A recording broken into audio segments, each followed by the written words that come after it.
मुख्यमंत्री नीतीश कुमार शनिवार को मधुबनी जिले के लौकही प्रखंड स्थित +2 उच्च विद्यालय के प्रांगण में आयोजित कार्यक्रम में शामिल हुए। वे हेलीकॉप्टर से विद्यालय परिसर में पहुंचे, जहां जदयू कार्यकर्ताओं और स्थानीय लोगों ने उनका गर्मजोशी से स्वागत किया।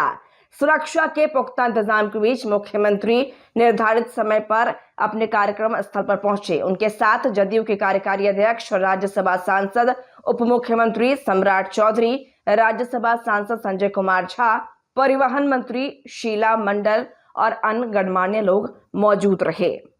कार्यक्रम की शुरुआत मुख्यमंत्री नीतीश कुमार ने पूर्व पंचायती राज मंत्री स्वर्गीय हरिप्रसाद शाह की प्रतिमा का अनावरण कर की। इसके बाद मंच पर उपस्थित जन समूह का अभिवादन स्वीकार करते हुए उन्होंने कहा कि राज्य सरकार निरंतर जनहित में काम कर रही है और आज शिलान्यास की जा रही है योजनाएं क्षेत्र के सर्वांगीण विकास में सहायक सिद्ध होगी।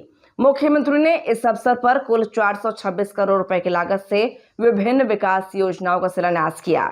इनमें पुरानी कमला और जीवछ कमला नदियों के पुनर्जीवन के साथ साथ इन पर 4 वीयर और अन्य जल संरचनाओं के निर्माण कार्य शामिल हैं।